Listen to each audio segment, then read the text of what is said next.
자, 이제 우리가 배울 거는 알렉산드로스 제국의 발전과 헬레니즘 문화입니다. 자, 우리 전 시간에 아마 공부를 했었을 텐데 그리스 세계가 망해요. 망해. 그리스의 내분, 그러니까 스파르타랑 아테네랑 싸워버리는 바람에 쥐들끼리 치고받고 싸우는 거니까 당연히 그리스는 멸망할 수밖에 없지. 그래서 알렉산드로스 제국이 등장한 이유는 그리스의 전쟁 때문에 힘이 약해져서 마케도니아의 왕이었던 필리포스 2세가 점령하고, 그리고 나서 이 알렉산드로스 제국이 아케메네스 왕조 페르시아까지 멸망시키면서 힘이 강해지는 과정을 공부해 볼 거다라는 겁니다. 그래서 우리는 지금 그리스 배웠고요. 알렉산드로스 제국 지금 배울 거고, 알렉산드로스 제국도 알렉산드로스가 무너지고 나서 이 알렉산드로스가 무너지고 나서, 그러니까 죽고 나서 세 가지로 바뀌어요. 그게 시리아, 그 다음 이집트, 마케도니아, 이 세 가지의 국가로 쪼개집니다. 그리고 나서 이집트는 얘들아, 이 이집트가 이 알렉산드로스 제국이랑 이 그리스의 이 전통을 그대로 이어받는다고 평가를 받아요. 그래서 이 이집트는 이후에 로마의 통일이 되는데, 이집트가 무너질 때까지 이 과정을 우리가 헬레니즘 문화다라고 얘기를 합니다. 이 헬레니즘이 뭔지는 이따가 좀 자세하게 배울 거고요. 그 다음 로마가 이들을 다 통일하고 나서 그 다음에 서로마 동로마로 분열되고 프랑크 왕국이 등장하는 과정은 우리 다다음 시간에 아마 공부를 하게 될 것 같습니다. 그래서 오늘은 일단 이렇게 진행이 되는구나 라는 거 알고 계시면 되겠고요. 이제는 알렉산드로스 제국으로 들어가 보도록 하겠습니다.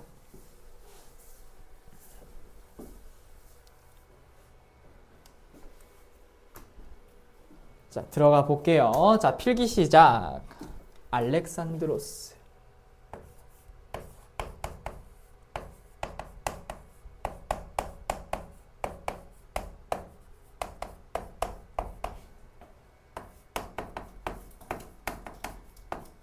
자, 자신의 이름을 딴, 알렉산드로스의 이름을 딴 그런 국가가 만들어지게 되는데, 일단 알렉산드로스 제국의 건국 들어가 봅시다.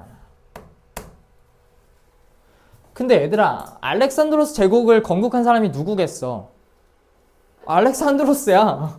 알렉산드로스.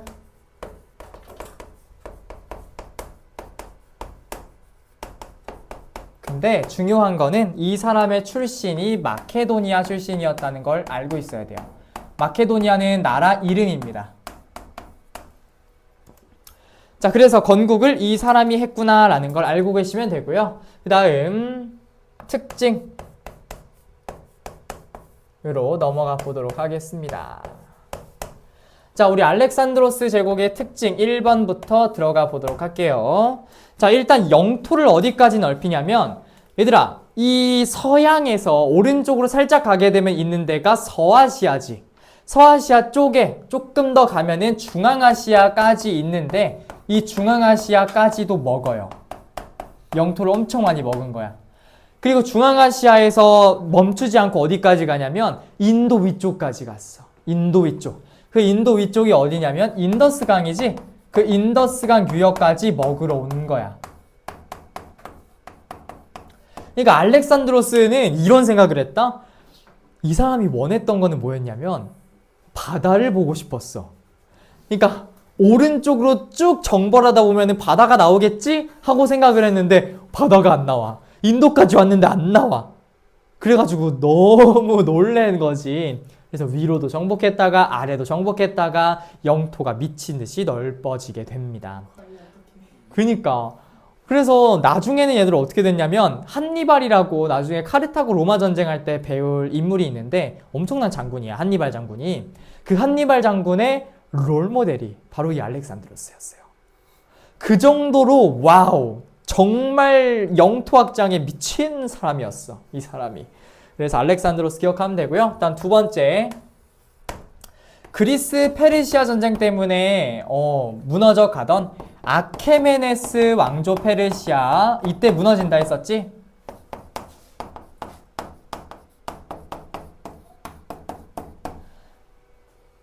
그 다음에 나일강 유역에 있었던 우리가 배웠던 이집트 문명 기억나요? 그 지역에 이집트 존재했었는데 이집트도 먹으러 갑니다.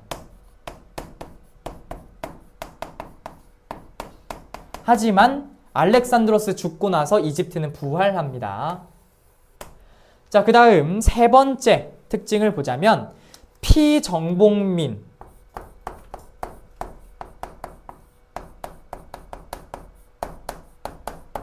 에게 관용적이었어.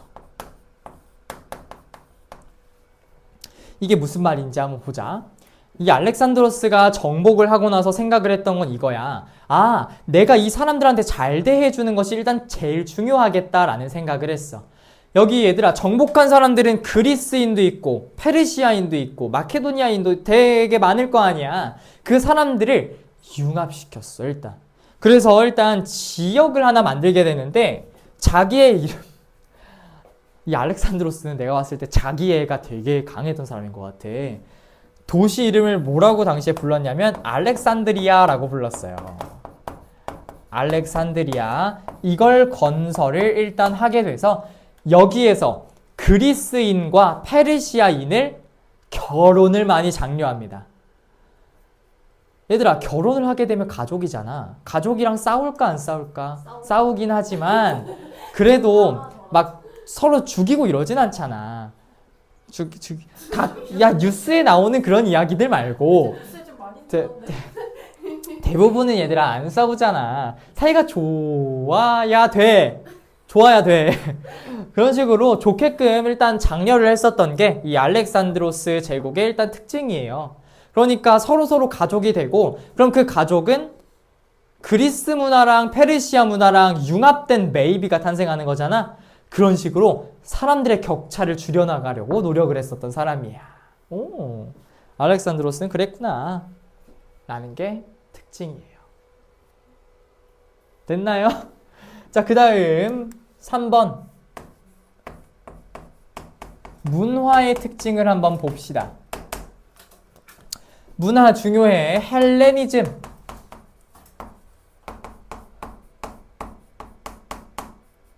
자, 이 알렉산드로스가 죽고 나서 알렉산드로스 사후에 세 가지의 국가로 분열됐다 했어. 시리아, 그 다음에 마케도니아, 이집트 이런 식으로 분열이 됐었는데 그 이집트가 이 전통을 이어받는다고 했었지. 그리고 나서 로마에게 이집트가 멸망할 때까지를 헬레니즘 시대다라고 부른다 했어요. 이 헬레니즘은 중요한 게 뭐냐면 그동안 사람들이 가지고 있었던 그리스의 문화랑 뭐가 융합이 되냐면 동쪽으로 정벌을 계속 해나갔잖아. 그래서 동쪽에 있는 사람들의 문화를 우리가 오리엔트 문화라고 해. 동양을 오리엔트라고 영어로 표현하거든. 그 오리엔트 문화가 융합되었구나. 그래서 그리스랑 오리엔트랑 섞였구나. 동방이랑 융합됐구나. 그래서 우리가 이거를 헬레니즘 문화라고 얘기합니다. 그리고 나서 이 헬레니즘 문화의 영향을 받아서 인도의 문화에도 영향을 줬어요. 특히 간다라 지방에 영향을 줬는데 그래서 만들어진 게 간다라 미술이라는 거예요. 우리 저번에 배웠던 거. 어느 왕조였니? 마우리였어? 쿠샨이었어? 쿠샨 왕조예요. 잘했어. 쿠샨 왕조예요. 이렇게 기억하시면 됩니다. 됐나요? 여기까지가 일단 알렉산드로스 제국은 끝이야. 왜 금방 이렇게 끝나냐? 알렉산드로스가 죽고 나서 끝나니까. 그러니까 알렉산드로스의 업적만 배우고 우리는 끝낼 수밖에 없어. 만든 것도 얘, 멸망한 것도 얘 죽고 나서 할 게 없는 거죠.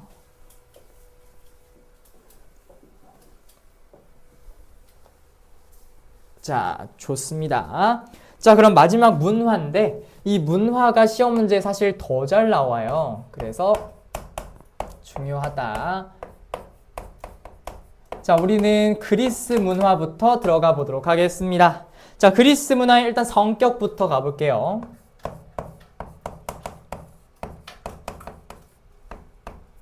자, 성격은 하얀색으로.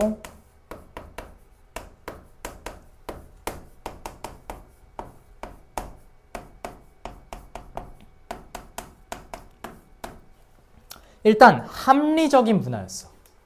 선생님, 합리적인 문화가 뭐예요? 이 질문을 되게 많이 하더라고요. 얘들아, 합리적이라는 건 뭐냐면 우리가 합리적이라는 말을 언제 쓰냐면 물건 살 때 많이 쓰잖아. 예를 들어서 이 분필이 있어.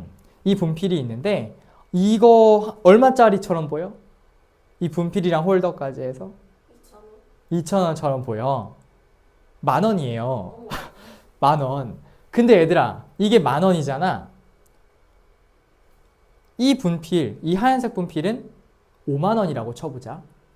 그러면 같은 물건인데 이건 10,000원, 이건 50,000원이야. 너희들은 어떤 걸 사야지 될 것 같아? 노란색이다, 손. 10,000원짜리 노란색을 사야 되겠지. 왜냐면 우리가 생각을 했을 때 이게 상식적인 거잖아. 그치? 이걸 합리적이라고 해. 우리가 머리를 써가지고 어떤 게 더 나은 건지를 생각해내는 과정이 합리적인 거야. 그럼 그리스 문화는 생각을 드럽게 많이 했단 소리겠네. 그래서 철학이 발달해. 그래서 우리는 첫 번째 철학부터 들어가 봅니다. 내가 윤리 선생님이 아니라서 정확하게 이 사람들의 생각과 이 대학 과정과 이런 건 몰라. 내가 알면 윤리 선생님을 했겠지. 그래서 첫 번째 특징부터 들어가 봅시다. 자, 우리가 중요한 거 소피스트라는 사람과 두 번째 소크라테스라는 사람을 우리는 비교를 해봅시다. 자, 우리 소피스트라고 하는 사람들은 얘들아 인물이 아니야. 사람들이야. 이 당시에 얘들아 그리스에서는 합리적인 문화라 했잖아. 잘 생각하고 이 잘 생각한 거를 말로 잘 풀어내야 돼. 주변에 되게 말 잘하는 친구들 있지 않니?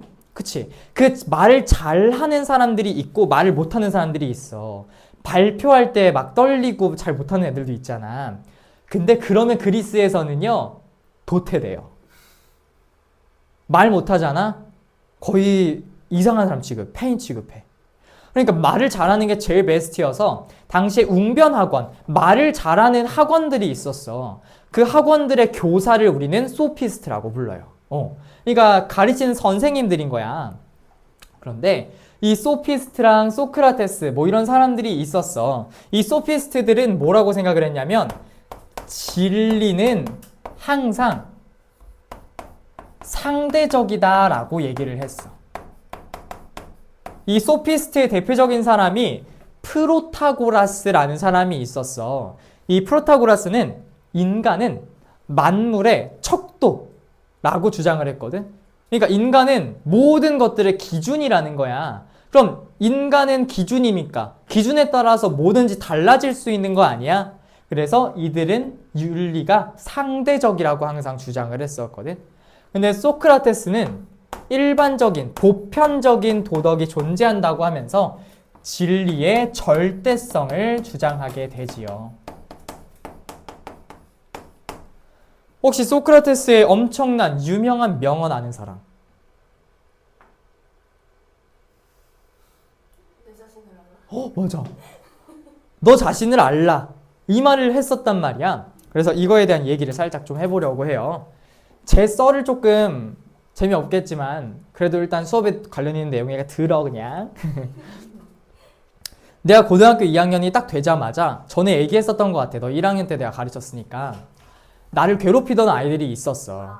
매일같이 괴롭히면서 내가 반장이 되던 날에도 찬반 투표, 나 단독 후보였거든. 찬반 투표를 하게끔 만든 것도 그들이었어. 그래서 내가 이제 될 거라는 걸 애들이 알자. 그러면 찬반 투표 해야 되는 거 아니야? 야, 찬반 투표 해야지. 이러면서 찬반 투표까지 하게 만들고, 그리고 내가 반장이 되니까 뒤에서 이제 하는 말. 그럼 이제 우리 반은 반장이 없는 건가? 이러면서 내 바로 뒤에 있었거든. 그러면서 엄청 웃고 떠드는 거야. 나는 그동안 학교폭력 관련된 뉴스 나오잖아. 그러면 되게 힘들긴 하겠지만 그러면 신고를 빠르게 해서 조치를 취하면 되지 않을까? 라는 생각을 했었어. 근데 그게 아니야. 진짜 당해보잖아. 일단 첫 번째로 드는 생각이 이거거든. 내가 잘못한 건가? 내가 너무 걔네들한테 밉상처럼 보였나? 라고 하면서 이게 학교 폭력이 아닌 것처럼 자기가 미화를 해버려. 근데 그게 사람들이 그런 상황에 처하면 다들 그러더라고. 그러니까 내 잘못이겠지 하면서 살아가다가 하루는 그날에 너무 힘들어서 내가 선생님한테 말씀을 드렸지. 선생님, 잠깐 남아보세요. 그래서 교실에서 선생님이랑 대화를 했어. 선생님, 제가 너무 이것 때문에 힘들어요 하는데 눈물이 나는 거야. 근데 정말 내가 힘들었나 봐. 그래서 울면서 선생님한테 저 진짜 너무 힘들다고, 진짜 학교 그만두고 싶다고 내가 얘기를 했어. 나는 학교 되게 좋아하는 사람이거든. 근데 가니까 매일이 힘든 거야. 걔네가 웃을 때마다 그런 느낌이 든다. 처음에는 그냥 웃으면은 그냥 조금 내 얘기하는 거 아니겠지 생각을 하는데 그 일을 당하고 나잖아. 그러면 걔네들이 웃을 때마다 내가 물속에 빠진 느낌이 들어. 공황장애가 그렇게 시작이 된다 하더라고. 나는 근데 그 정도는 아니고 그런 물에 빠진 느낌, 되게 답답한 느낌이 들어. 되게 심장 떨리고. 근데 그걸 내가 1년 동안 계속 버텨냈잖아. 근데 2학기 때는 이런 생각이 들더라고. 어떻게 저런 애들이 있을 수 있는가? 쟤네는 이게 잘못인지를 모르는 것 같아. 그러니까 항상 얘네들은 이게 친구를 괴롭히는 게 맞다고 생각을 하면서 평생을 살아왔던 거야. 그럼 걔네 입장에서는 이게 잘못인지를 몰라. 걔네는 무지한 거야. 정말로. 이걸 무지의 자각이라 그래. 정말 힘들었어요. 예, 무지의 자각. 모든 것은 사람들이 악행을 왜 저지르냐? 몰라서 그래. 이게 진짜 잘못된 건지를 몰라. 걔네들은. 나를 괴롭힌 걔네들도 이게 잘못된 건지를 몰라. 내가 얼마나 고통스럽고 내가 학교를 자퇴하고 싶을 정도까지 힘들게 다닌다는 걸 몰라. 걔네들은. 그래서 항상 나를 그렇게 힘들게 괴롭혔던 거야. 1년 내내.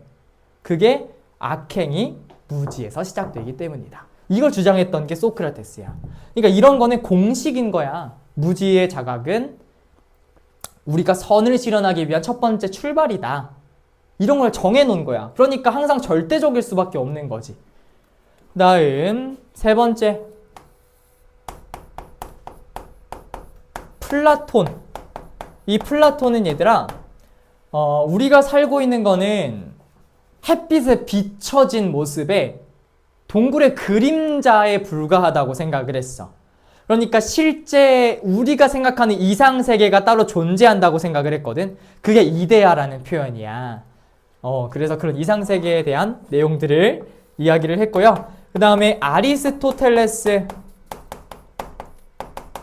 이 사람은 행복에 대한 이야기를 하게 되죠.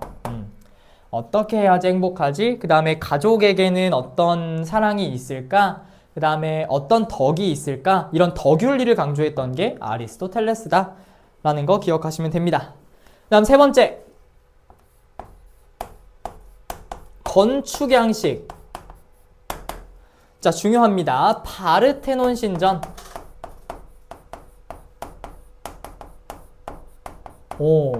신에게 제사를 지내는 파르테논 신전이라는 것이 만들어졌구나 라는 거 기억하시면 됩니다. 자, 그 다음 네 번째. 이거는 남는 공간 있으면 한번 적어보세요. 요거는 서적. 옛날 사람들은 되게 서사시를 많이 적었거든. 약간 시 같은 건데 이야기식 시를 많이 지었는데, 네? 그렇지, 그런 것도 있지, 많지. 호메로스라는 사람의 일리아드, 오디세이아 이런 책들을 만들어내기도 했다라는 거고요. 그 다음에 투키디데스, 역사책이 있고, 그 다음에 헤로도토스. 이름이 왜 다 서울이에요? 서양 사람들이라서 조금 어렵지. 그리스는 원래 저래요. 사람 이름도 한 그렇지. 5개씩 있는 사람들인데 뭐. 이 정도는 들려. 그래서 투키디데스의 역사나 헤로도토스의 역사 이런 책들이 있었다. 이게 그리스의 문화입니다. 근데 얘들아 이런 서적들 나오면 그리스야. 헬레니즘은 서적이라는 게 별로 없거든. 그래서 그렇게 기억하세요. 이쪽으로 안에 거 둘 다 역사고. 맞아. 역사책이야. 책 이름이 역사야. 둘 다.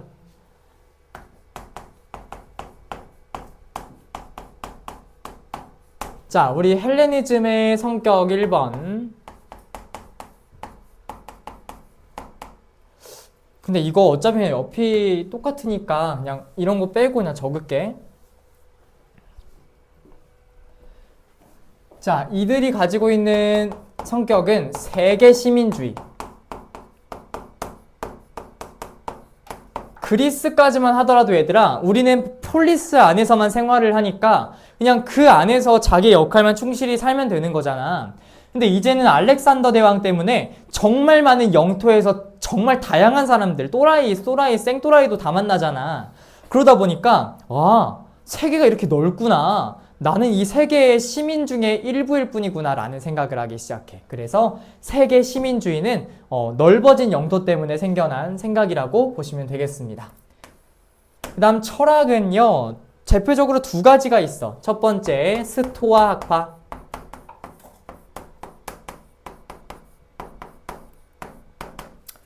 내가 그 고2 때 정말 그 괴롭힘을 당하면서 생각을 한 게 내가 이제 이걸 바꿀 수 없잖아. 왜냐면은 학교 폭력 신고를 하려고 했는데 증거가 없대. 그럼 난 신고를 못하고 계속 살아야 되는 거잖아. 어떻게 할 수 없잖아. 그래서 내가 생각을 했거든. 그냥 받아들여야 되겠다. 그냥 이렇게 하면은 정말 매일같이 한 일주일 내내 울었던 적도 있거든. 그런데 내가 바꿀 수 있는 건 없으니까 그냥 받아들이고 내 마음을 한번 바꿔봐야 되겠다 생각을 했어. 그래서 정말 좋은 친구들도 있을 거 아니야. 걔네들만 계속 생각을 하려고 했었거든. 그냥 수능을 하고 그래 받아들이자. 그냥 그래도 어떻게 하겠어. 행복하게 살아야지. 이런 생각을 하게 됐단 말이야. 그게 스토아 학파야. 이들이 항상 생각했던 거는 수능. 운명에 순응하는 거야. 이 헬레니즘 시대는 얘들아, 이거 통사시험범이야. 헬레니즘 시대는 전쟁이 드럽게 많잖아. 알렉산드로스가 영토 미친듯이 확장하는 바람에 매일같이 전쟁터에서 사람들이 살다 보니까 이 행복에 대한 기준이 달라졌어. 그래서 스토아 학파에서는 운명에 순응하는 거야. 옆에서 전쟁 때문에 내 친구가 죽어나갔다? 그것 또한 운명이다. 이런 생각을 하게 되는 거지. 순응하고 금욕적인 생활을 강조했어. 욕망을 없애야지 생활하는데 행복하다. 심지어 이런 일화가 있었다. 이 스토아파에선 얘들아 에픽테토스라는 노예가 있었어. 근데 그 노예의 주인이 있었거든. 근데 이 주인이 막 에픽테토스가 말도 잘하고 이 말하는 법을 옆에 사람들한테 가르쳐주고 있으니까 재수가 없는 거야. 노예 따위가 가르쳐준다고. 그래서 이 에픽테토스의 팔을 이렇게 뒤로 꺾은 거야. 그럼 어떻게 되겠어? 뭘 어떻게 돼? 아프지. 아플 거 아니야. 그래서 에픽테토스가 만약에 나였잖아? 그러면은 야 미친놈아 그렇게 꺾으면 부러지지. 이렇게 아마 반항을 했을 것 같은데 에픽테토스 하는 말. 그렇게 하면 팔이 부러집니다. 야, 이 말을 주인이 들었는데 얼마나 더 재수가 없겠어. 야, 고통을 못 느끼네 해서 더 이렇게 비틀었거든. 근데 팔이 부러진 거야, 진짜로. 탈골된 거야. 팔이 부러졌어, 아예. 그러니까 에픽테토스가 하는 말. 거봐, 팔이 부러졌지 않습니까? 와, 그러니까 되게 신기한 사람이잖아. 이것 또한 수능을 해야 된다고 에픽테토스가 주장을 했어. 와, 나 진짜 희한한 사람이야. 이게 스토아 학파고요. 그 다음 에피쿠로스 학파 가보자.